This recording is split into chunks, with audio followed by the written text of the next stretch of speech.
Let me tell you about the wisdom of fiduciary duty and stakeholders. It is Mercedes, the factory Mercedes team, being blown away by one of their customers. It is Ferrari hiring a 7 times world champion, seeing their share price go up, whatever, 40%. And then 6 months later, have their star driver almost crying in front of the TV camera saying, I can't do this anymore. What does that say about the priorities of fiduciary duty and stakeholders who are now controlling, as you correctly say, Formula One?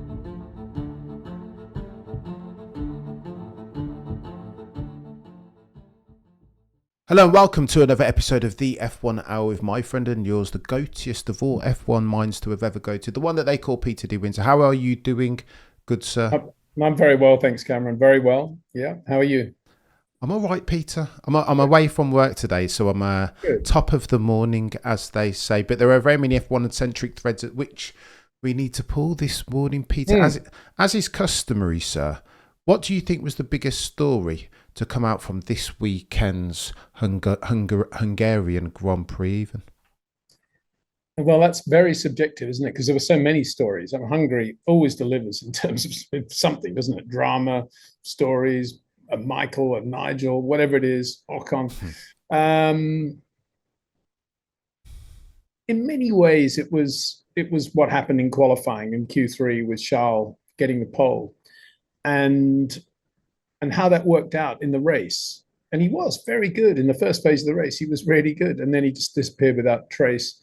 I said in my video that it looked to me as if the traction was going, and everything else went as a result. They appeared to take front wing out of the car. He lost the front end as well, which is for a guy like Charles a complete nightmare.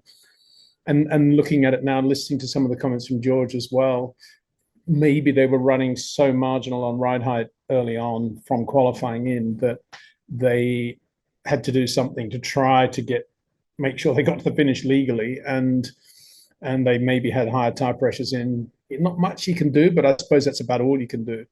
But it was all bottom line. The Ferrari just went off back into the race. How he went off, how the Ferrari went off that much was a big story, I think. Beyond that, I think Oscar actually saying out loud, to the world, who do I want to? Do I want to win the race, or do I want to beat Lando? I want to beat Lando. That's quite a big thing coming from Oscar. I think we've all known that for a long time, but now he's come out and said it. Whether Lando would say the same thing in reverse, I don't know. And then, of course, the other story is that had Lando did make a good start to his credit, but he got boxed in and he lost a position to George. But had Lando come out of turn one in third place, where he'd qualified, I don't think he would have won the Hungarian Grand Prix. So there's a twist for you. And the final twist, if you want it, is that on my Saturday video, I did, if you like, a fantasy grid based on the fastest lap that all the drivers had recorded during qualifying. And a lot of them went quicker in Q2 than Q3. As we know, the conditions changed. And interestingly, the fantasy grid based on the fastest laps that everybody did in qualifying were in the order Norris, Piastri, Russell. Interesting, huh?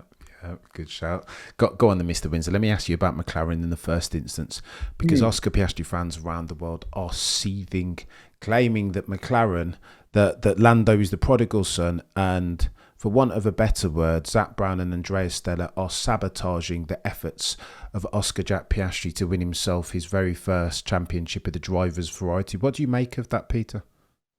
I think that's complete nonsense. I think they gave total freedom to Oscar throughout that race. And I can't think of any Oscar fan in the world who in the early stages wouldn't have said he's racing Leclerc. He's definitely racing Leclerc. And we need to think about Leclerc's strategy, what Oscar can do.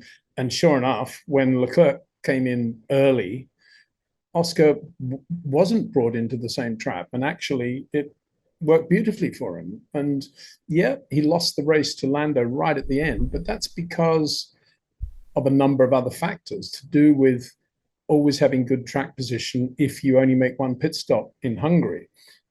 But if you'd said to Oscar before the race, one stop or two stop, I'm sure he would have said two stop. Yeah. And as I said, the only reason Lando won that race is because he wasn't very good in the first phase. He was being held up by George Russell. And as a result of that, they thought, well, we might as well flip the coin here. A little bit like Spa when they put him on the hard tire. We might as well flip the coin here and go for a one stop, see what happens. But had he been, as I say, if he'd been third out of the first corner behind Oscar, and they'd both been pacing Charles Leclerc and behind him, absolutely for sure, Oscar Piastri would have won that race because it would have been a two-stop strategy for both of them. And Oscar had track position, unless they fumbled a pit stop or something, but they didn't on Oscar's car. And so, he would have won that race. And it was only because, if you like, Lando was lucky to be P4 at the end of the first lap. That's the irony. That's the irony of Hungary and the weird results that Hungary can throw up. From, as we've seen before, as I mentioned, and nothing is ever predictable in Hungary. It's a weird race. And it's also very dirty offline. And as they were saying in the green room, you lose a lot of time, more time behind back markers in Hungary than most circuits, except probably Monaco, because even if the back marker wants to get out of the way, if you catch him at the wrong moment, there's about 4 corners where he ain't going to be able to get out of the way, unless he's Isaac Hadjar doing a nice job. So yeah, I don't buy that at all. I mean, I think Formula One, this is what I imagine people who didn't go to the premiere of the Formula One movie, and I think it was Alonso and Verstappen or something. So I imagine what they don't like about the new era, which is that the minute the driver that they like doesn't win, he must be being, sabotaged, perceived by the team, and there must be sabotage going on, and it's all it's all polarized rubbish, and I can't even get my head around that, so I can't really respond any more than the way I just have.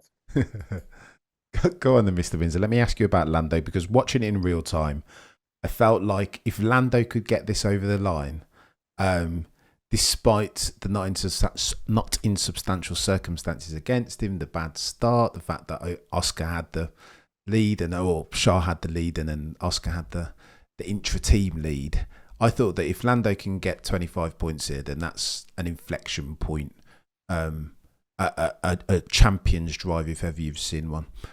But again, after the fact,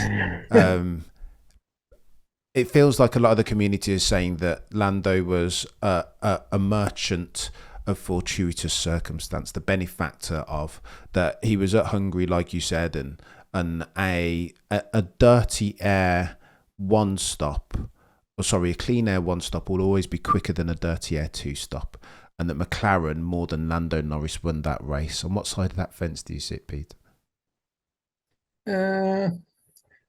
Well, I think Lando had a lot to do with that win. And as I said in the video, I think his neutral character, where he doesn't get too wound up about anything, and he's actually quite laconic, is serving him well under pressure.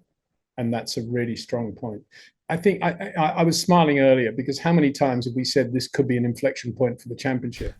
When you get passed by Oscar Piastri on the opening lap of the Belgian Grand Prix coming out of Eau Rouge, is that an inflection point of the championship? Lots of things still to happen in 2025. So let's not get too carried away. But Lando, for me, I've been saying most of the year that what he needs to do is blank out the other side of the garage and just focus on what he does and become just the guy that has to beat Oscar Piastri in every race. And there's no outward sign of Lando adopting that philosophy, but it struck me yesterday that I've been underestimating his intelligence, actually, and how good he is at just keeping a natural, neutral path down the middle of what he's doing. And I don't think he is getting too sidetracked by what Oscar's doing. And he's doing it in his own way. He's not doing it in a Peter Windsor way, which stop all social media. He's doing it in his own way, a 2025 Formula One driver's way. And it's very impressive to watch. And as I said yesterday, to me, the most telling moment of the race was quite early on when he was battling with George. And his race engineer got on the radio to say, having watched him through turn 2 the previous lap, when Lando was actually incredibly good through turn 2. Lovely early turn in, great power application. The engineer got on the radio straight away and said, "Oh, Oscar, we still think it's quicker to take the outside line on turn 2, a bit like the hairpin at Suzuka. There's a lot of grip there." And Lando, instead of saying, as I said yesterday, instead of saying, "Don't talk to me, I'm racing, I know what I'm doing," a sort of, Charles Leclerc type thing, or indeed saying, "Okay, copy that," or whatever, actually got into a sort of instructional dialogue with his engineer and said, "I don't really care about turn 2. It's the last 3 corners I need help with." And I thought that was incredibly good to hear. And it just shows how well balanced Lando is. So when people talk about, Lando's shortcomings here, starts whatever, and does he have the mindset? That is what they're not talking about. They're not talking about that lovely neutral brain thought that he has and the way he comes over as in general. And it's just like, wow, this is a surprise, and isn't this amazing? And it's never too over the top, and he's never too down either. And I like that about Lando, and I think that's what could actually serve him very well going into the second half of the year. He doesn't have a lot of highs and lows. He just has this lovely neutral area. Now, having said all of that, Oscar Piastri also is very, very good mentally, very strong, and doesn't throw away too many words. He doesn't speak when he doesn't have to speak. He just gets on with it. And he usually has a lovely little phrase, a little bit Australian vernacular to sum up something. If somebody pulls out in front of him in the pit lane and the queue, he just says, "Oh, that's nice," and things like that. Nothing's too hyper. His voice intonation never goes up too much. So that is the problem that Lando's got. But to his credit, Lando's not really changing anything. He's just being Lando and driving really well. And there were moments when he was just a joy to watch yesterday in terms of his rhythm and the way he was just punishing out the laps, pushing out the laps. And yep, he had moments on the gravel, and he had lockups, and he had various other things, and he's a little bit too spiky in some areas, and his corner entries are still very wide compared with, say, Charles.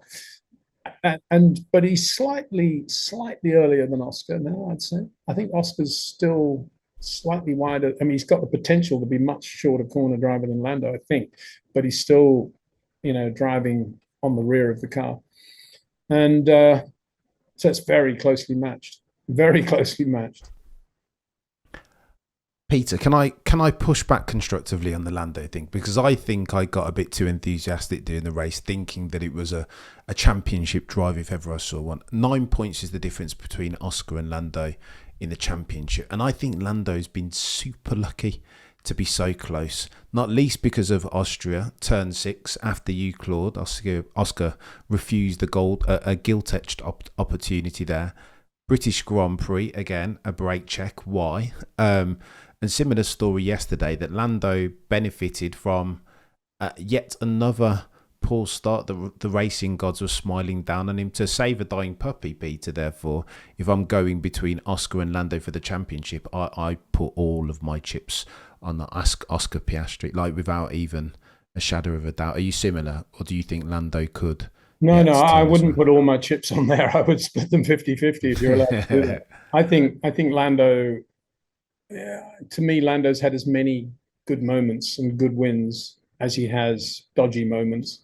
And you say he made a poor start yesterday. He didn't actually make a poor start. He made a very good start. The problem was Charles Leclerc also made Charles Leclerc made a brilliant start, to the point where he was not even concerned about the McLarens. And I think that was the problem for Lando in a way, because Oscar then sort of went to the right, and then there's George starting to crowd as well. And there's lots of room there in the middle, which there normally isn't, which meant that Lando was kind of, where do I go here? And he took the safe path down the inside, because it was on the outside. You just don't know what, based on what happened last year with Oscar, I'm not surprised he went down the inside. And as a result, he got boxed in. But had Charles not made such a good start and Oscar had been alongside him, I think there would have been more room, and I don't think George would have crowded him so much. So, these are all tiny details, but I don't think it's fair to say he made a bad start, another bad start. I think he was just very cautious and got away with no damage to the front wing, which is quite an achievement in turn 1 in Hungary, isn't it? Fair point, Peter. But could you... Again, this is going back to the personality types, right? I've always said that in my experience of Formula One, that there's a line as best fit as far as personality types. The F1 champions are most frequently ruthless, like determined, will stop at nothing to get a millisecond of advantage. And if past this prologue, then you're going to go Oscar every single day of the week. And then to your point about Lando's, I agree with you that it wasn't a bad start per se. But then why would you be, I get that you don't want to take your front wing off into turn one, but why would you be so conservative? It's almost as if Lando's brilliant in every single race from lap 3 onwards. It's as if he takes himself a couple of laps to play his way into the crease. Why so conservative, Peter? I don't know. I just think he's because it's a tight corner and a lot of things can happen. And don't forget what did happen last year. Yeah. You know, if you'd been in Lando's car last year, you'd be conservative in 2025. Yeah. It was very, very close last year, that T-bone, very close. And guess what? It was almost another T-bone in the race today. True. Wow. And, you know, you're talking about deserving world champions. I think both of them are deserving world champions. And whoever wins the title, it'll be a deserving title. I really do believe that. Different drivers in many different ways, different characteristics, different backgrounds, different experience, different talents. But both of them deserve to be world champion this year. Yeah, fair. And again, just to go back to the point, I think we're going into an era now where the Piastri fans not only think that Oscar's the deserving champion for 25, they think Lando's the undeserving champion. And I'm not sure it's the same the other way around. Maybe it is, but I think that's wrong. And we need to stop that, to be honest, somehow. But that needs to be not encouraged anyway. And it's unlike Australians really to be like that, if it's the bulk of them are Australians, because Australians in general are pretty fair. You know, they can be at a test match and want Australia to win, but if an England batsman does quite well, they'll still applaud the odd 4, the odd 6. And you've got to do that. You know, we don't want Formula One to become so ridiculously polarized that there's actual hatred out there. It's absurd. You speak of the footballification of Formula One again, Peter. I don't think we can. I think that Pandora's box has been having opened no up. interest in football whatsoever and never watching it. I can only relate to the sports that I do watch. And as I say, for me, when you look at the way the Australians applaud the opposition, to me, the Australians are always very good sportsmen. And that's how I was brought up. I was brought up in Australia. And we always respect the other side if they do well. Now, I can't speak of football. Of course, to me, that's a foreign language. Yeah, no, I think there's something to be said for the class of fan dependent upon the sport that rugby union, as an example, cricket. There's do you know what I mean? They will never boo the umpire necessarily, but football, Peter, and now F1, it's no holds barred, sadly, and it's become hence the term, the footballification of Formula One. Well, they need to be careful about that, because when I grew up in Australia, football was rugby league and soccer was soccer. And it was also rugby union, actually. So if we played football, we played rugby union or rugby league. Yeah. I don't know who ever played soccer. Nobody was interested in it. It was just like sort of minority sport. So please advise footballification of Formula One. I mean, I only the biggest sport in the world these days, Peter, but by attention dollars. Go on then, Mr. Windsor. Talk to me about this Ferrari circumstance, particularly viewed through the lens of Sir Lewis Hamilton, because he said some things after qualifying. I felt I was growing more optimistic that Sir Lewis was getting his feet underneath the Ferrari table. It felt like the gap in qualifying, at the very least, between Lewis and Charles of late had been doing one of these, and it was Lewis wasn't beating Charles in qualifying necessarily, but it had been 3 or 4 tenths, and now it was a tenth or 2. I felt like Lewis was finally starting to make progress, and then qualifying at the Hungarian Grand Prix happens, and it's like the comments, Peter, I'm useless every time. Maybe Ferrari need to change the driver. What do you make of those comments, Peter? Well, absolutely gut-wrenching, really, to see a driver of Lewis's quality and stature saying that about himself. And shame on Ferrari, really, that they've allowed that to happen, because he should have been coached into saying nothing, really, rather than saying that. That was very sad to see. I'm still 10% wondering whether he was being sarcastic about it all, on the basis that maybe we need to see the full context of what he was saying. I know it was a fairly banal question, but we don't know the history behind Lewis and the journalists that ask him these banal questions. And So that we don't know that. And the context, I mean, he could have said, look, it's pretty obvious what happened. Oh, yeah, I'm a terrible driver. I've got to be replaced. It could be that sort of thing. I know nobody's saying that. And when you see it in black and white in print rather than listening to it, it looks pretty, cut and dry, doesn't it? But getting back to the point, he was, if you look at the first phase of Q2, he was within a tenth of Charles. And he was just the other side of the bubble. Charles was 10th. Neither of them were doing well. So then they go into the second part of Q2. And Charles goes 4/10, 3/10 quicker. Lewis doesn't. And he gets knocked out of Q2. That's what happened. Now, on that Q2 lap of Lewis, he was 5 kilometers an hour slower through terminal velocity at the end of the straight on the beginning of the lap, slower than Charles. And he caught Colapinto going into turn 6. Colapinto did the right thing. He just sort of stayed in a straight line and he was on the side of the road. But for Lewis, it meant having to go a little bit offline into 6, which compromised the angle of attack for the curbs there. I'm not making excuses now. I'm just telling you what happened. And this comes back to what I was saying about Lewis at the start of the year, when I was saying I felt, and this is obviously wrong at the time, I felt that his relationship with Freddie Vasseur, which goes right back to Formula 3, would be the making of Lewis again, because Freddie would give Lewis all the confidence he needed to get back to being the Lewis we knew and loved up to 2021. And that there's nobody better on the planet than Freddie Vasseur to make Lewis comfortable in the team. That never happened. And that's another subject. And I'm completely astonished at how inept Freddie Vasseur has been in this area. But anyway, getting away from that, I did say that one of the biggest problems Lewis has got is that he's now over 40 years old. And when you're that age, regardless of how talented you are and how much physical ability you still have, you inevitably think about things more than when you were 23 years old. 23 years old, bang, you just do it. And you don't think about, this is the upside, this is the downside, the gain or the loss. When you're 40, you've been through so much, you've got so much road dust. There's something inside you which makes you think, risk it, what happened? And when Colapinto made him move offline, I suspect deep down inside, without even thinking about it, there was something in Lewis which said, I've got a slightly different angle going to the curbs now, I better back off slightly. And sure enough, he was a couple of kilometers an hour slower than Charles through there as a result. Not the fault of Colapinto, because he was there. And so that's what it is. It's over 40, overthinking it too much. And as I say, that to me, that's what Freddie Vasseur should have prevented happening. Otherwise, you don't hire the guy in the first place. And I assumed he would. And I assumed also he would tell Lewis not to be the brand that he's become, but to be the racing driver again, to be the Lewis Hamilton kart racer, Formula 3 racer, the guy that loves Macau, all the things that we know about Lewis.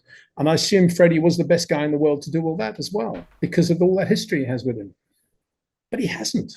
He hasn't done it. Now, you could say, well, it's not really Fred's fault because he's a 7 times champion. And how can you tell a 7 times champion how to think and how to drive and how to behave? Well, my response to that is you have to. Otherwise, you don't hire him, because it's pretty clear that those are going to be the issues. And Lewis Hamilton went to Ferrari with so much stuff, the amount of money he was being paid, the Lewis Hamilton brand. And the millisecond we saw him in that black outfit by the F40, it was pretty clear that he wasn't going there to be microscopically focused on just being a racing driver again. He was loving all this other stuff, or doing all this other stuff. And I'm amazed that Fred allowed that to happen, because he's just a racing driver. But if you want to go back to where all this started, there are 2 names that spring to mind, Michael Massey and Toto Wolff. Oh. Absolutely, for sure. And I did say that at the time. I said, this is not something that Lewis will be able to shrug off, not only because he didn't win the championship and the way it all transpired, but all the other stuff that was going on as well. The hiring of George Russell instead of keeping Valtteri, or how bad the car was in 22. All those things added up to what is pretty clear, a major crisis in the career of Lewis Hamilton.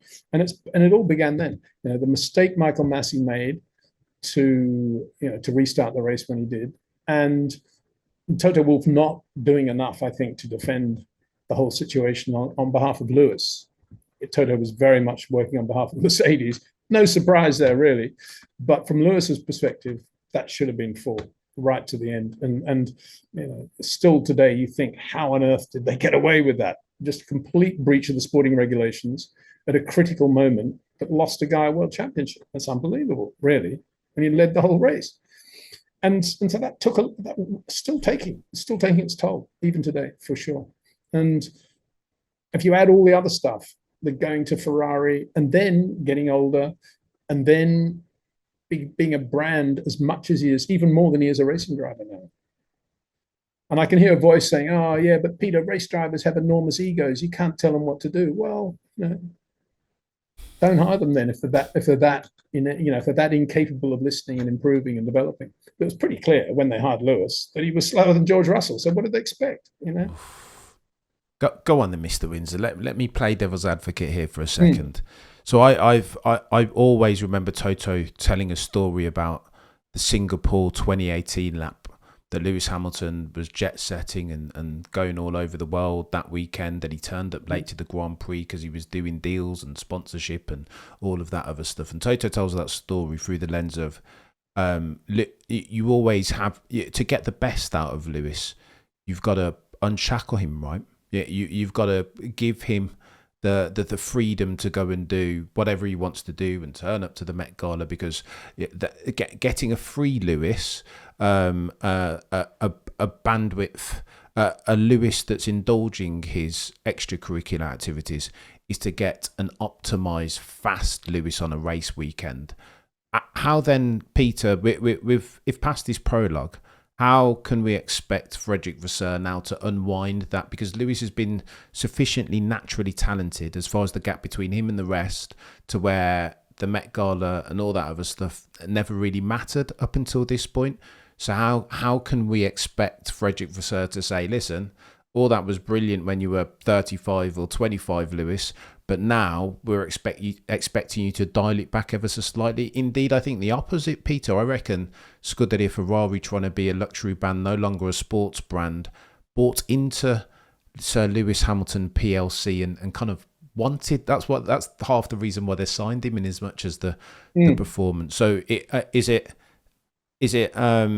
unreasonable, therefore, of Lewis Hamilton fans to expect the performance to continue in conjunction with all of the Sir Lewis Hamilton PLC? Can those two things exist in the same space, Peter? Well, in response to the first part of what you were saying, Cameron, about Singapore and 2018, of course, Lewis was a very different driver then. He was super quick and capable of winning at any moment of the weekend. You knew he was a potential Grand Prix winner. And yes, you could say for sure, if he had been a little bit more focused, he would have perhaps got even more out of Mercedes that weekend, or indeed other weekends. And to that point, Nico Rosberg beat him in the same car, so we all know that. But the difference between that time and this was that Lewis was super quick and on the pace. And if he was really focused, yeah, he was devastating. Today, it's not the same, is it? Because he joined Ferrari, having basically been blown away by George Russell in a bad car.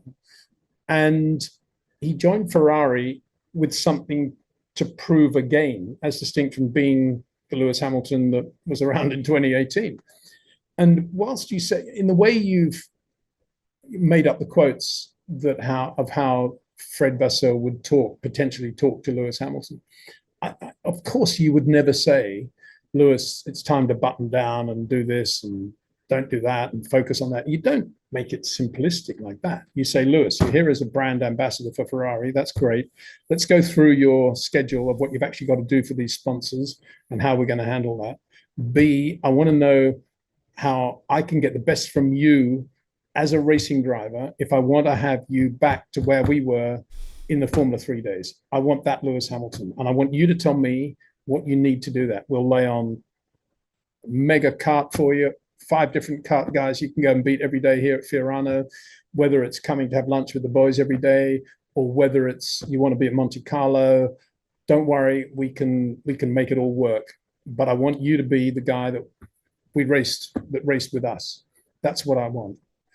And I wonder whether that happened. And then beyond that, I can tell you now, Charles Leclerc is very, very quick and turns in even earlier than you do. And I've been watching you for the last 3 or 4 years at Mercedes. I know it's because of the tire issue. I know it's because it's a bad car. I know it's because of the bouncing. But you have got in the habit now of turning in quite late and breaking in a straight line. I want to see the Lewis we had in Formula 3. And I'll do whatever it takes for you to get back to that. But I don't want you to think you're going to get in the car and blow Charles away, because he is as good as it gets these days. And you've got to raise your game technically there. And we need to look at ways of doing that. Maybe you can do it on the simulator, but I don't think we can. And you know the reasons why, Lewis. But I think it can still be done. That's why we've hired you, because we believe you can do it. But it's going to require a massive amount of hard work on your technique to get back to where you were in 21. That's the conversation I imagine he would have had with Lewis last December. You see, there's a difference between saying that and button down and stop all the extracurricular activity, being like a schoolmaster. You don't do that. You're working with the driver. Instead of which, it's now pretty clear. They all thought, whoa, Lewis Hamilton, he's even bigger than Ferrari. He's massive, massive money, massive brand, share prices, quadruple, whatever it did. The great Lewis Hamilton, 7 times world champion. We'll let him do whatever he wants. And now look, all the things that obviously had to be addressed and a top team principal doing his job would have addressed, weren't addressed. And that's where we're at. And that's why Lewis now is completely lost. He doesn't know if he's coming or going. And he doesn't understand he still probably doesn't understand how Charles is so quick. He probably talks about turn in or set up or this or that. It's nothing to do with that. It's very simple. He's driving the way Lewis used to drive. Wow. Nothing more, nothing less. Blimey, Mr. Windsor, this is really it's a sad situation for me to see. It is sad that so sad. Nobody out there. Well, it's you can't say it's all their fault, because Lewis, in his own world, should have been realizing this himself. He should have been thinking, I do think about things a bit too much, because I've had so many bad moments in that ridiculous Mercedes. I've got to stop. I've got to be much purer as a driver, and I've got to be much more instinctive than I am at the moment. And I'm going to have to work on that. Lewis could have said that to himself. I don't know whether he has or he hasn't, but it doesn't look as if he has, because otherwise I think he would have got into Q3 in Hungary.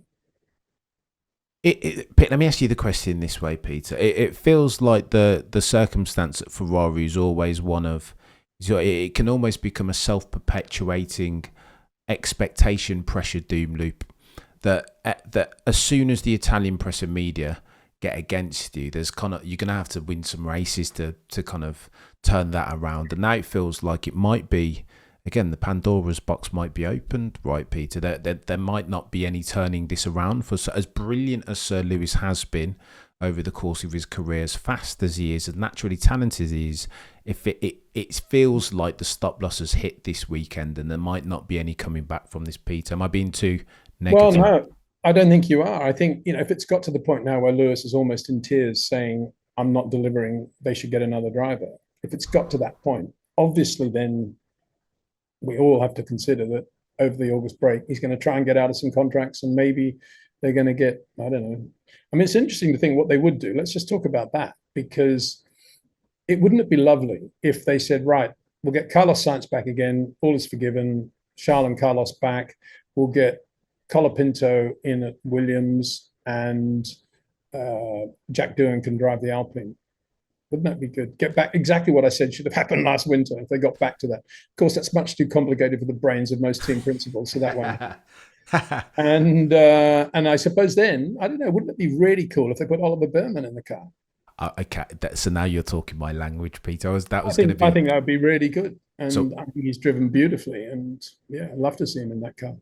So I think if you're tossing a coin between Carlos Sainz, given his performance season today, and Ollie Behrman, I think Scuderia Ferrari would go Ollie every single day of the week over. More, and that's because Carlos quite plainly made the wrong decision. Didn't watch our shows at all. Decided to go to Williams instead of Sauber. Imagine if he had finished whatever it was, 6th in Hungary in that Sauber. How Ferrari would be all over him now, thinking, oh yeah, got to get him back, replace Lewis. But because he made the absurd decision to go to Williams, as I said at the time, are people talking about Carlos anymore? It's very sad to hear you say, oh, he hasn't delivered. Well, that was inevitable at Williams, in my opinion, for Carlos. I don't know what he was thinking, signing to go there. And had he been at Sauber, he would have benefited from all the Jonathan Wheatley stuff and would have done a great job, probably. But having said that, we've got Gabriel Bortoleto, who's superb. So I'm glad in a way it did work out, because otherwise you wouldn't see how good Gabriel is, and that's great. But yeah, Oliver Berman would be a very good guy, I think, alongside Charles. And yeah, wouldn't that be great if that happened? I think it's only a matter of time now, Peter. The next Ferrari driver not named Lewis or Charles will be Ollie Barron. I think you can almost take that one to the bank now, and I think that's the right decision for them. Whenever that happens, whenever Lewis chooses to call it quits and go and sail off into the sunset, I think he'll be replaced by Ollie. Yeah, I mean, when Lewis decides to call it quits, it's simple words, but of course, I imagine it's very complicated, because bear in mind the share price, whatever it did, went up 40%. Presumably, if he now retires, it'll go down 40%, will it? And that's how absurd the money markets are. Yeah. And also on top of that, lots of other contracts, sponsorship contracts. And then what a sad end to whole Lewis. What do we remember him as? The great Mercedes driver, the great McLaren driver, or the great Ferrari driver? In terms of the brands with which he's associated. And what is his future brand? Is it Ferrari? Is it going back to Mercedes? I don't know. It's a complete mess. As I said at the time, the whole thing was completely wrong. And I said this many times to you, Cameron. It was the wrong move at the wrong time. There's no way Ferrari needed Lewis Hamilton, and he was going to get beaten by Charles Leclerc. And it was pretty clear, I think, that was the future. I don't know what they were thinking, and they had to compromise their efforts to get Adrian Newey in order to get Lewis, and they had their priorities completely wrong. So if there's somebody above Fred Vasseur who made that decision, let's call it John Alcon, then he possibly should lose his job as well, because the priorities were completely wrong. They should have got Adrian Newey, whatever it took to get Adrian, and Lewis would have been a second tier, priority.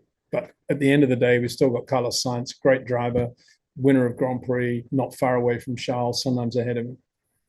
That's what they should have done. And it was just bad management. Mr. Windsor, you touch on Lewis's legacy, and I think this is going to be the conversation over the course of the next year, the remaining races in 2025, because a lot of the Lewis Hamilton naysayers, well, this is almost ammunition for them. So the argument's always been that when Sir Lewis has had his Weetabix, that there's not too many F1 drivers in history you could beat that dude in a qualifying session or a race, like prime time Lewis, when he was dialed in, when he didn't have the issues with Nicole Scherzinger and wasn't being a superstar, when he was locked in, that even Ayrton or Nigel or now, and there's everyone who's ever got behind the steering wheel of an F1 car would struggle with that version of Sir Lewis. On the other side of the fence, people have said about Sir Lewis that he benefited from having weak teammates, that he was a fast car merchant, and as soon as he got in a car with a fire-breathing dragon on the other side of the garage, aka a George Russell or a Charles Leclerc, that he was always going to struggle, or a Nico or a Jensen, that he was always going to struggle. Is it fair, Peter, then, that we reappraise for the peaks of Sir Lewis Hamilton's greatness over the course of his career with 25 and 24 and 23 in mind, or is that hallowed territory that we shouldn't touch, that he was so good once upon a time that we shouldn't reappraise for his peaks because of his most recent lows? I don't know. I mean, how people appraise drivers is very personal. I can't really speak for other opinions. I can only express my own, which is, and I've said this since 2007, Lewis Hamilton is one of the best short corner drivers I've ever seen. And I put him right up there in the current era with Max and Charles in that area. And in terms of technique, I'd say he was as good as Nigel Mansell and Carlos Reutemann. And I think he benefited a lot from being in great cars for many years. But he maximized those cars, did a very good job. He had his failings, like all human beings, like all racing drivers, and they showed up particularly against Nico Rosberg. He wasn't always perfect, but he got better. He was very self-critical, and that's one of the reasons he continued to improve. But I think there was a cataclysmic change at Abu Dhabi 21 when a lot of the things around him were things out of his control. They were not in his control, not things that you could look at and say, I didn't do this very well, I'm going to have to do a better job there. None of them were. They were controlled by other people. And that had, I think, a big effect on Lewis. How can I say it? I can't think of any driver in the history of the sport, and I did say this in 2021, who has had to undergo that sort of disappointment. You could say, Jim Clark, 64 World Championship, leading on the last lap, whatever it was in Mexico, and the oil pressure goes and the title goes to John Surtees. You could say Nigel Mansell, Adelaide, 86. But this was a different thing because it wasn't a racing thing. It was an absurd sporting decision thing based on crazy politics. And then a lack of follow through in terms of getting a proper result from all that. And then a bad car and a super quick teammate who was always going to do more in a bad car than a 7 times world champion, who has been there, done that, and doesn't really want to put it on the line until the car's good again. I mean, there's no magic there. He's not the first guy to be in that position. And, the fire-breathing teammate, fair enough. But, yeah, I think it would have been a different 2 or 3 years at Mercedes had Valtteri stayed. Maybe Lewis would have got more from the car overall. Maybe he would have had better results. Overall, as a team, I don't think it would have changed very much. The car was just bad, really. It was 22 onwards. They've had a bad car. They're starting to be reasonably consistent only now. So, yeah, every driver's different. If you want to start comparing who was the best, who was the greatest this, the best in the wet, the best starter, the best chicane driver, the best fast corner driver, all those things, we can have those discussions in the pub. That's what Formula One's all about. And we can have those discussions forevermore. But you've got to take Lewis's career in its own bubble and its own capsule of how it went and think about it. How many young kids have the audacity to go up to Ron Dennis and say, I'm going to be a Formula One driver in one of your cars one day, when he's still whatever he was in karts, and then under a lot of pressure because Ron just didn't give him the money that he needed. He said, right, you're not going to get the money until you prove race by race that you deserve to have it. So there was pressure on Lewis from the start, and he delivered through all of that. Yes, he was lucky to have that benefactor. Nigel Mansell never had that. But at the same time, he responded and he did well. And you say about teammates, I mean, for Pete's sake, he had Fernando Alonso as a teammate in 007. And look at that. Yeah. It was enough to make Alonso leave McLaren forthwith and go somewhere else. Who is this kid? And so, yeah, I don't think he's ever fazed by teammates. All he said was, at this stage of my career, I'd rather keep Valtteri than have George Russell. We've got a great team. We work well together. And I like working with him. And they hired George. And I'm not saying that was the right or wrong decision. I'm saying from Lewis's perspective, suddenly things changed. The dynamics have changed. That's all. If Christian Horner had said to Max 3 years ago, we want to hire whatever, George Russell 4 years ago, I'm sure Max would have said no, and Christian would have said, oh, okay. But Toto didn't. And that's the difference. Wow. And now, Peter, he's been referred to in Italian media as, quote, a master of communication who now struggles to find words, alternating between disheartening statements and hollow cliches. Lewis looks like a schoolboy reluctantly dragged out from behind the chalkboard, desperately in need of a trip to anywhere without corners, curbs, or people dressed in red. Blimey, Peter, they go hard, don't they? That's who wrote that? That's Corriere dello Sport. Yeah. Or Della Sera, sorry. Yeah, but what were they expecting?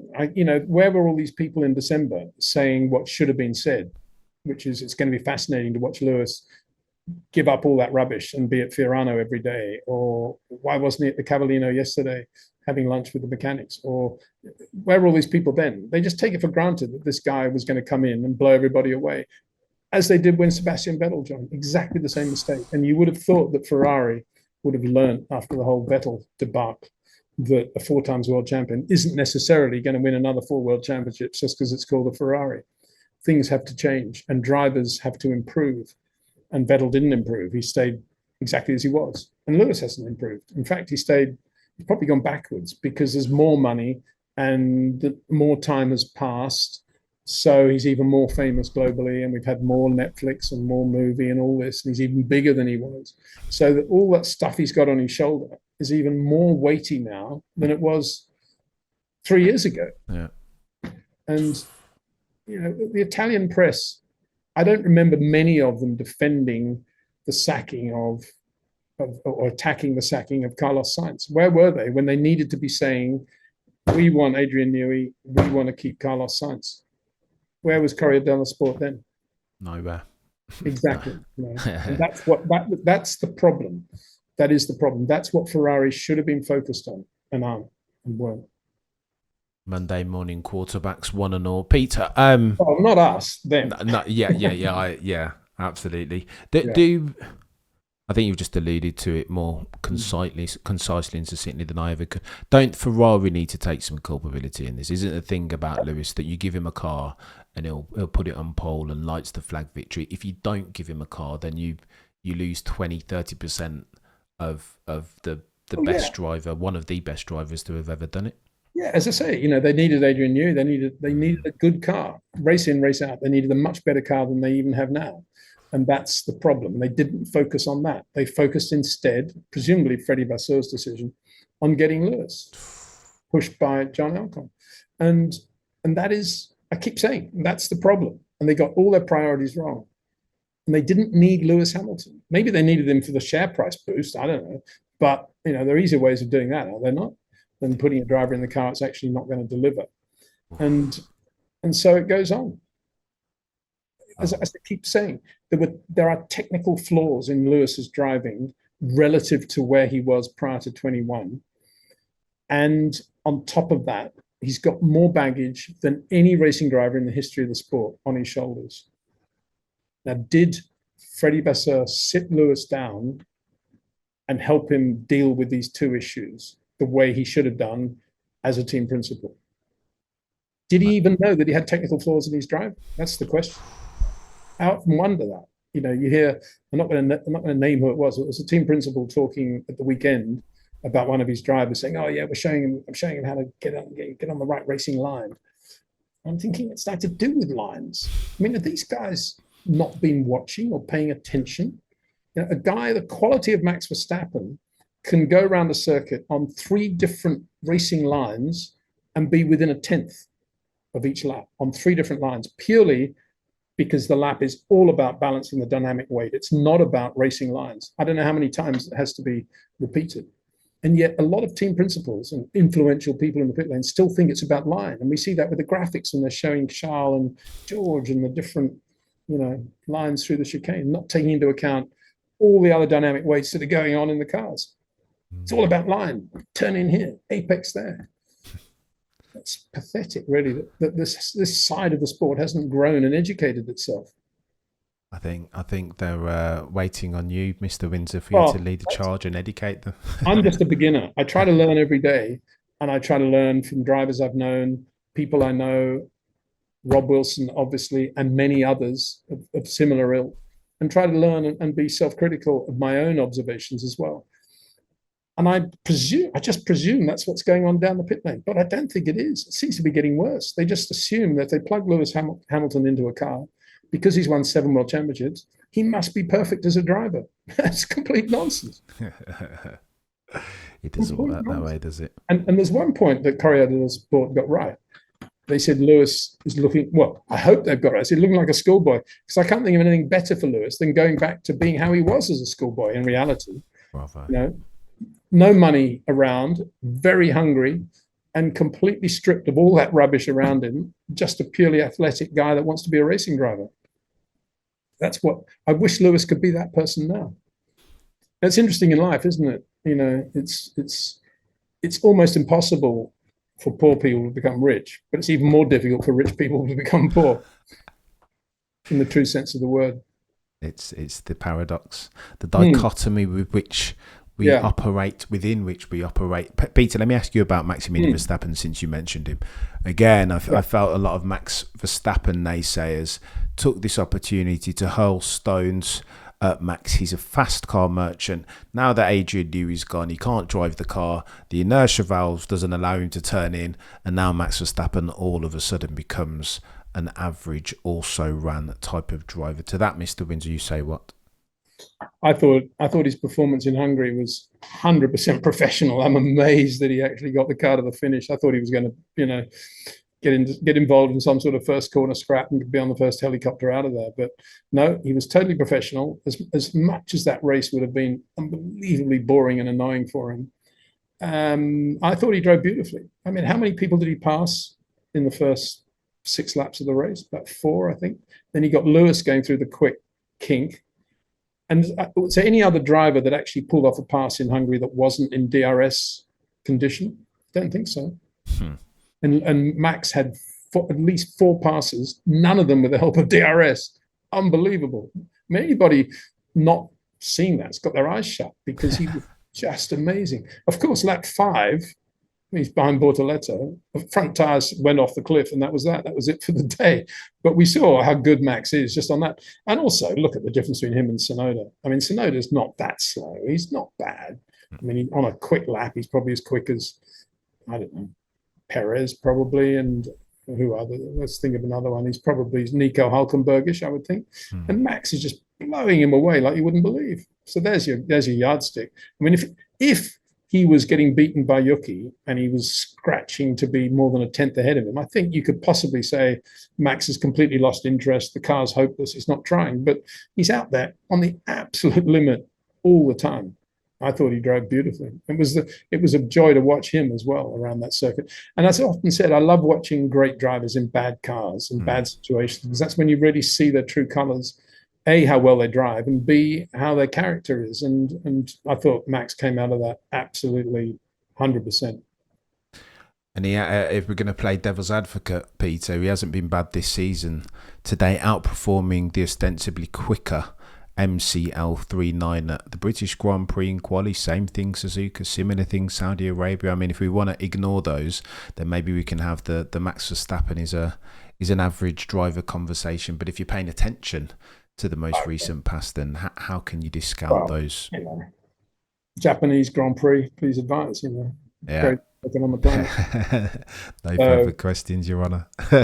Yeah, go on then, Peter. What happens next at Red Bull, though? Because I'm reading this morning that there's a lot of personnel potentially leaving that they had written within their good God tier personnel at Red Bull, Milton Keynes, that they had written within their contract almost a Helmut Marko-esque clause that if Christian Horner leaves, that they too can null and void their contract. What happens next with Red Bull? Because I mean, Max is committed to 2026, but shortly thereafter, I mean, if he chooses to go to pastures anew, can we even call that team Red Bull? It's complete. It wouldn't even. It bears no resemblance to the Christian Horner Red Bull of 2010 through 2024 now.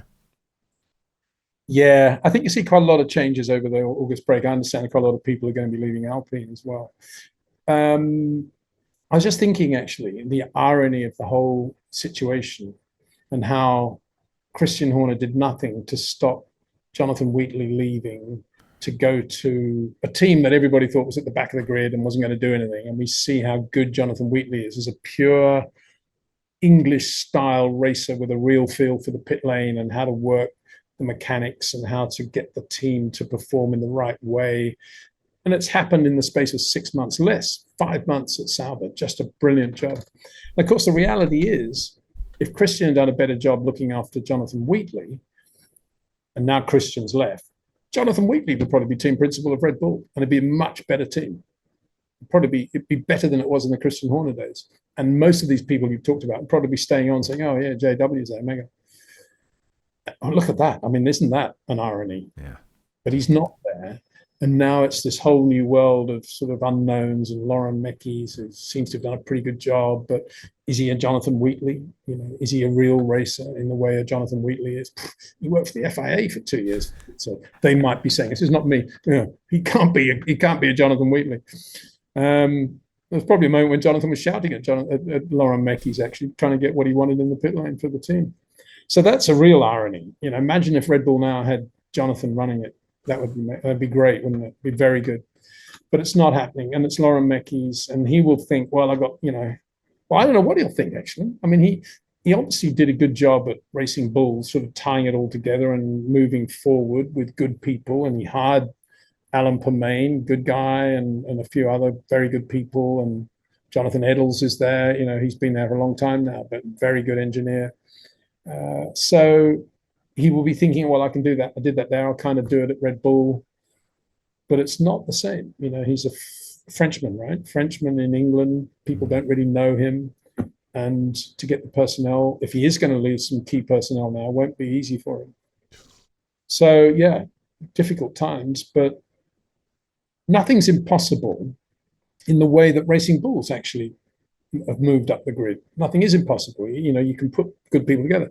The way Jonathan Wheatley has moved Sauber up the grid, nothing's impossible. So Red Bull could put together a really good new package of key people and move up and do a good job and start getting some good results again. Back end of this year. Difficult to imagine. I guess they might. Oh, Mr. Windsor, let me ask you very quickly about the Max. Sorry, but let me just. And don't forget, the Red Bull is still very good on fast corners, as we saw in Hungary, even through the right-hander turn 11, where the only 3 drivers that I ever saw all weekend going through there without braking were the 2 McLaren drivers and Max. And Max was quickest there in qualifying in turn 11. Unbelievably good. So any circuit coming up where there's more than 1 or 2 quick corners, Red Bull won't be that bad. Max will have half a chance. But it'll be all a change of direction and the slow speed stuff that'll be the problem, I suspect.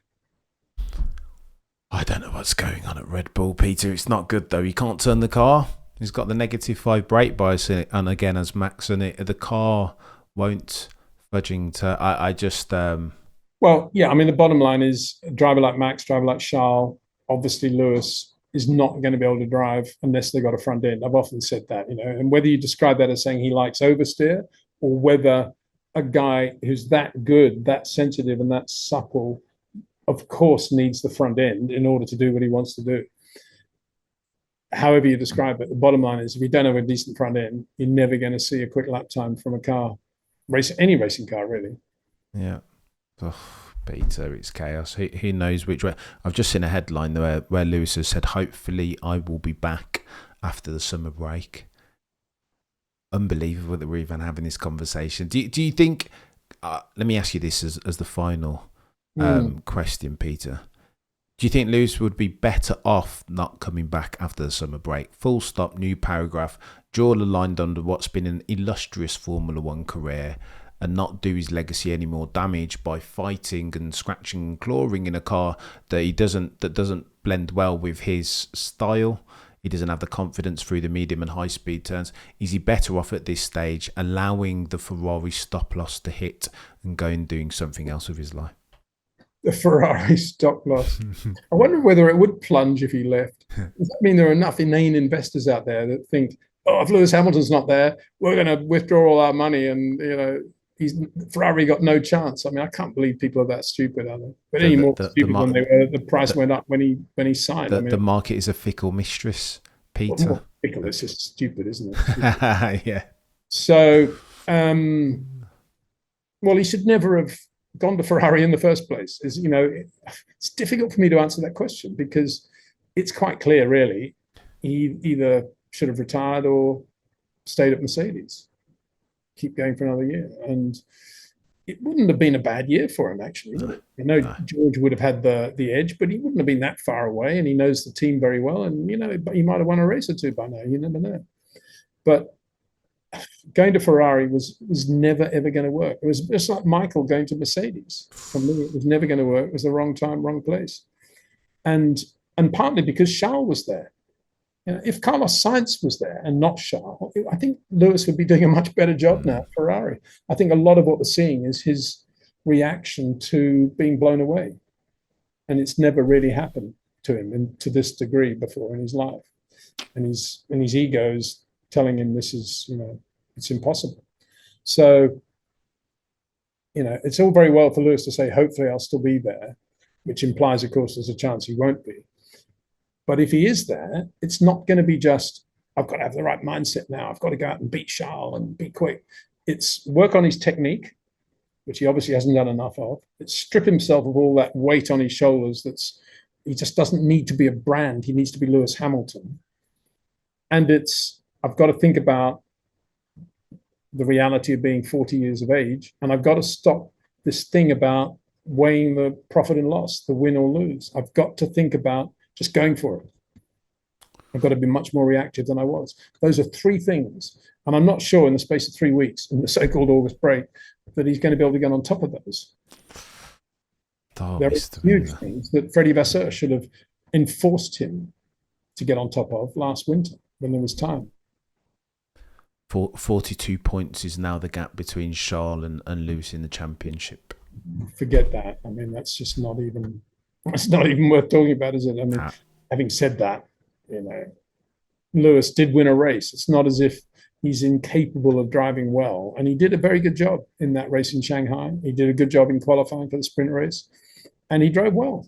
We know it's there somewhere, but he's got to get rid of all that other crud, and he's got to really improve his technique. He's really got to start getting early into corners. And he started to do that at Silverstone. I thought he looked very good in Hungary, actually. But that wasn't the problem in Hungary in Q2. The problem in Hungary was the commitment going into 6-7 with the curbs, I think. I mean, if you look at what Charles was doing in Q3 through 6 and 7, crazy on the curbs there, the commitment was unbelievable compared to the two McLaren drivers, let alone to what Lewis had been doing in the first race of Q2. And it wasn't just curbs. Obviously, it's the way you hit the curb, the way you land, everything about the way you use curbs.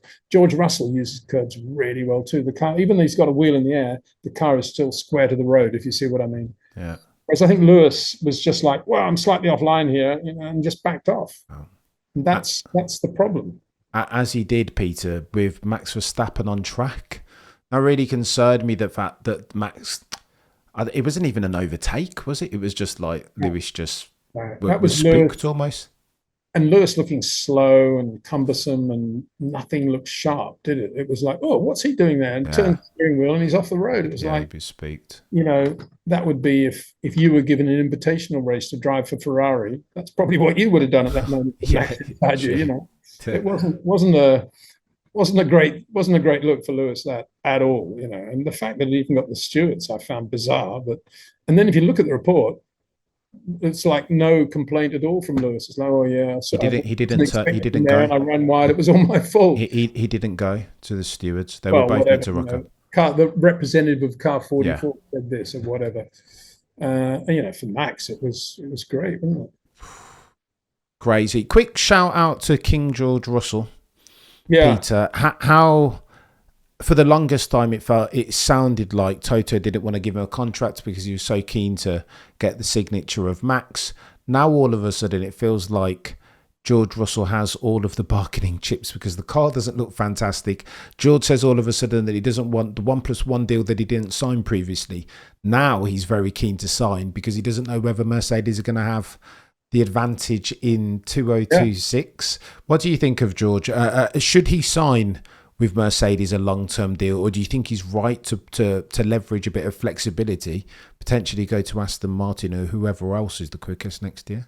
No, I think he should definitely build in flexibility. And I think because Toto wasted time talking to Max and not to George, he should quadruple the amount of money he was going to be asking for from Toto.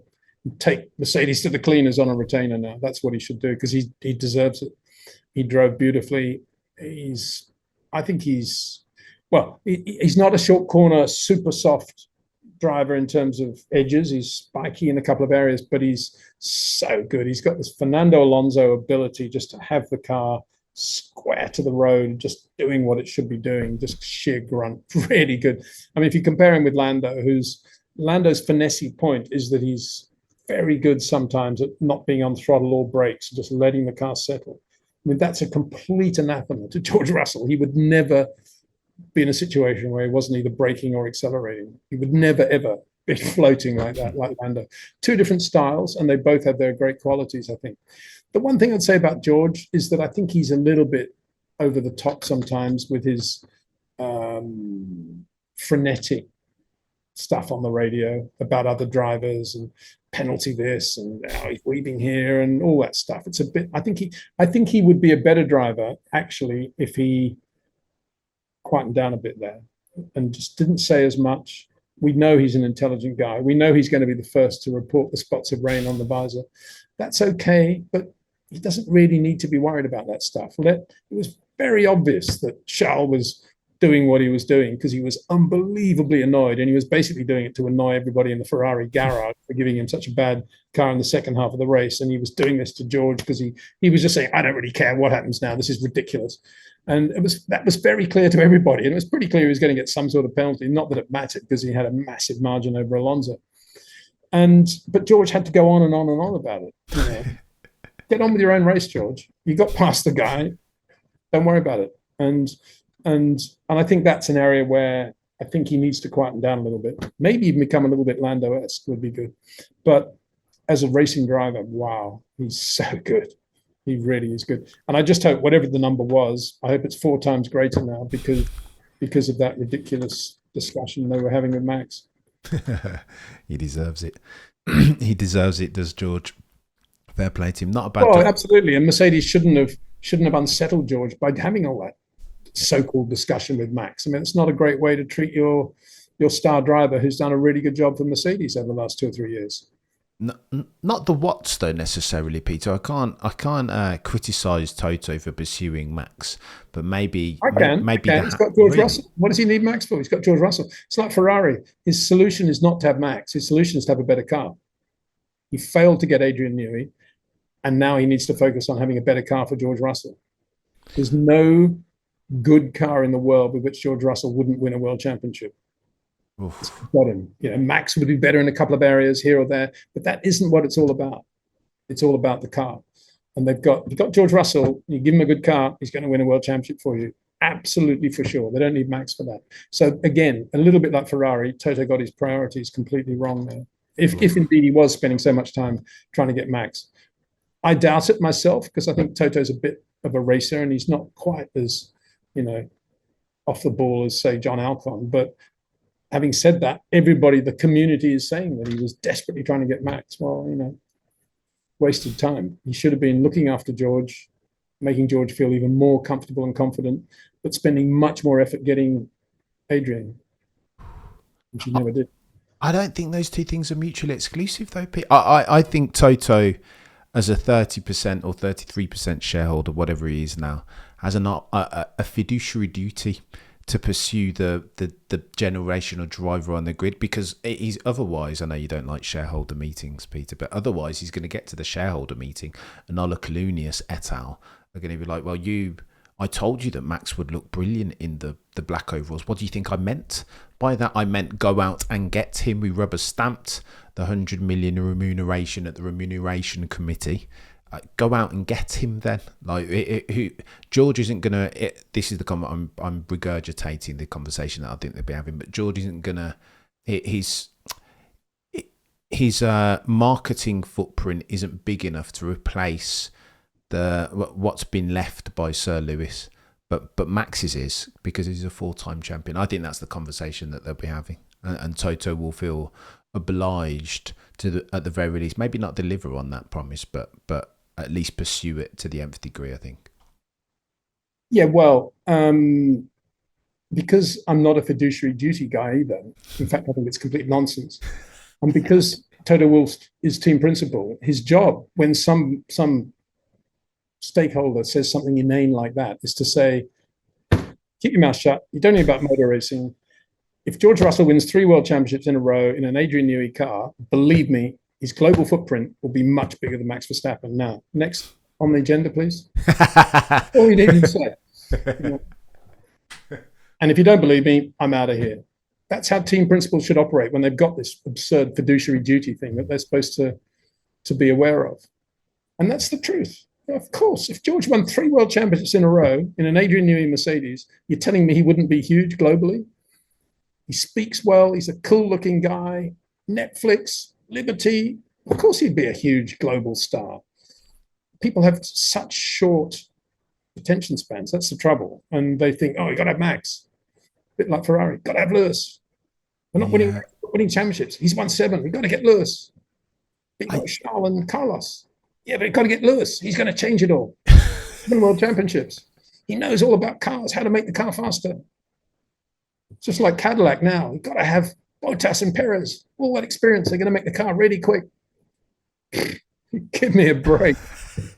I think I'd love to see Valtteri in the car. I mean, I'm a big fan of Valtteri. I like him a lot. Good guy. But Perez in the other car? At least put Carl Kirkwood in or somebody imaginative. But the problem is, Peter, again, with my accounting cap on, there's no discounting. There's no discounting the 20 to 30 million US dollars that Checo Perez is going to bring in per annum to that team. That could be a difference between the team going under and being a going concern in Formula One. I thought this huge Wall Street company behind them had $750 million or something. You're telling me 30 million's enough to justify having a washed out driver? Sorry, I won't. Let me recant that. A driver who's seen better days, and not some young American who'd do lots for the brand and nonetheless would be a great story as well for the American press. And beyond that, potentially could be very, very quick. Why wouldn't you go that route? Why is 30 million suddenly so important to a team with a $750 million backer, as we're told? I think every penny still counts, Peter. I don't think so. You don't think so? Budget cap anyway. I imagine they're right at the top of the budget cap already. Yeah, fair shout. In fact, I think it's over $750 million. I've heard it's approaching $500 billion. Oof. I'm only joking, but the amount of money that these people talk about all the time about these investment banks or whatever they are. What are they, Cameron? These companies, like the Williams company. What do you call those companies? I owe the old the venture capitalists, private equity. Capitalists, there you go. These venture capitalists have trillions to spend on Formula One, we're told. So, let them do it. More fool they. Yeah. Presumably none of it's their money either, right? No, there'll be a lot of leverage debt in there. But I've heard leverage debt. Well, that works well in Formula One. Everybody operates on leverage debt, don't they? They all love leverage debt. I mean, this is why they want to see a payback period as soon as possible. 5, 6, 7 years, that's too long. They want to see 4 or 3 years. And that's why, Peter. What happened to people just going motor racing because they like Lotus 49s and Ferraris and Red Bull? What happened to that? What happened to Mario Andretti getting the pole in his first Grand Prix at Watkins Glen in '68? What happened to Phil Hill, going over to Europe and driving for Ferrari and winning at Monza in 1960 and putting his name on the history books like that? What happened to Jim Clark leaving the fields of Scotland to go and win 2 world championships, but not liking the fame and the glory and wanting to go back to Shep, the shepherd dog, and basically live his real life there? What happened to all that? The dollar happened to it, Peter. I tell you what, if Lewis Hamilton, Stevenage, Rye House spec was in the Ferrari right now, he'd be beating Charles Leclerc. Yeah, I don't disagree. Peter. Yeah. But it's hard. But it's hard again to constructively push back on that, Peter. Once the monetary Pandora's box is open, there's no unwinding it. Do you know what I mean? You can't. Sadly, the days, all the stuff that you just talked about, Jim, and the romanticism of Formula One. Once you overlay fiduciary duty and its shareholders and its monetization, there's no unwinding that. Once it's out the box, it's okay. That's it. It's gone. Cameron, I absolutely totally respect your resilience, because I push and push and push you eventually to say, you're right, Peter. There's too much money in Formula One, and money has ruined everything. But you're never going to say that, are you? I don't know. I think you're right, Peter. No. I think you're right. But sadly, it's almost an exercise in fear. This is a mute that exists in its space by itself, because it will never happen. Now that it is money and it is drive to survive and it is shareholder value, sadly, the romance of which you speak that so epitomised Formula One, the beauty of the sport and the rich tapestry and narrative, and Jim and Phil and Graham and Carlos Reuter, like that now is kind of faded to black, because it is now and will always be, sadly, Peter, money and shareholder value and fiduciary duty, and Toto's a 33% owner, and he's got to justify that at the latest annual general meeting of us. So it just is that going forward, and there's no well, let me tell you about the wisdom of fiduciary duty and stakeholders. It is Mercedes, the factory Mercedes team, being blown away by one of their customers. It is Ferrari hiring a 7 times world champion, seeing their share price go up, 40%, and then 6 months later have their star driver almost crying in front of the TV camera saying, I can't do this anymore. What does that say about the priorities of fiduciary duty and stakeholders who are now controlling, as you correctly say, Formula One? What does that say about their judgment? What does that say about their understanding of the sport and what it actually takes to win? It says that their strategic objectives don't always align perfectly with their like a press release now. Yeah, their managerial. I think the point that you make is a good one, Peter. That to put money at the top of the mountain hill, front and center, that's your North Star as far as your decision making, won't necessarily drip feed down to good decisions on the track or championships and the drivers and constructors variety. But that is the dichotomy of F1, sadly. It's an even more simple point than that, Cameron. It is when money takes over, the quality of the people making the decisions drops dramatically, almost exponentially. The more money that's in the sport, the worse the quality of the people making the critical decisions. That is the problem. Toto Wolff's no idiot. He's a racing driver. He was a racing driver. He understands racing. And yet, look at some of the decision making at Mercedes, as we've just described it, and you think, what was he doing? Fiduciary duty. Yeah. Ferrari, fiduciary duty. Yeah. Adelaide, probably fiduciary duty. Yeah. Got to have 2 experienced guys. The stockholders, stakeholders demand it. Well, it's and when you categorize the things that I was just describing, Mario Andretti, as the romantic side of the sport, I disagree with that. That is reality. It happened. And it went on to be even better. And it was real. It was granular. It was a reality of life, just as $1 trillion budget is a reality of life today. It doesn't mean to say that one is a fantasy and one is real. It just means that our priorities have changed. That's all that's happened. Yes, we got more money in, but where is that money actually going? Good question mark. And then beyond that, the quality of the decision-making seems to be going down as a result of the amount of money that's coming into the sport. Oh, we can't do this because we're making too much money. Can't do that, making too much money. This will be good for the share price. It's complete and utter nonsense. It's a sport. It's about drivers and cars and engineers. Yeah, Peter, your point is a good one. Your point is a good one that the F1 has in 2025 has become far too much about putting the monetary cart before the racing horse. But I think that train's left the station, Peter. It's but it doesn't mean to say that we can't point out the iniquities. And when people complain about whatever's happening at Ferrari with Lewis, or they complain about George and Max and Mercedes and whatever they want to complain about, think about the reality of why it is that way, and then you've got your explanation. That's all I'm saying. There is an explanation for everything. Yeah. And it's not just, all of a sudden Toto's realizing now that George is the guy, and you've got to look at all the other stuff. Why do you waste so much time talking to Max? You don't need to. That's the reality of it all. And the priority always is to have a very, very quick racing car. And look how many so-called knowledgeable people, powerful people, continually get it wrong in terms of the priorities of putting together a race team and running a race team. Yeah. Oh, Mr. Windsor. We could go on for another 60 minutes, sir, about money in Formula One. But some say that money is the root of all evil, and I don't think this is any different in Formula One. The root of all evil. I mean, Formula One does a lot of good things, and carbon zero is a very, very good example of that.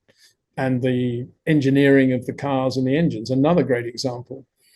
And indeed, to some extent, the drivers themselves and the example they can set to the next generation and their fitness and their approach. But on the other side of the coin, there are some things which are out of control, in my opinion. And we started this chat talking about the Piastri fans being absolutely livid with McLaren, that they obviously gave the win to Lando Norris. I mean, actually, that was a freer race, I think, between the two drivers than we've ever seen at McLaren. Yeah. And yet, a lot of the fans of Piastri are saying, nah, it was a ripoff. That's not good. That's not correct, and it's not good. Yeah. And it does a disservice to Lando. Just a tad. Mr. Windsor, on that bombshell, you've been far too generous with your time, as always. I enjoy these conversations more than words can convey. If you enjoy Mr. Peter D. Windsor's insights, then get over to the YouTube channel. Oh, and by the way, if you're not subscribed, what are you doing with your life? How very dare you call yourselves a Formula One fan? Shortly thereafter, if you enjoy ingesting your Peter D. Windsor insight on your favourite podcasting platform, the Short Corners podcast is the pick to click. Follow, 5 stars. If you're watching this on the YouTube, share, like, comment, etc. If you're listening to this on your favourite podcasting platform, then do the same, 5 stars and a follow. Mr. Windsor, legend as always. Thank you so much for the time. Guys and girls of the Formula One community, between now and next time, remember to look but never stare.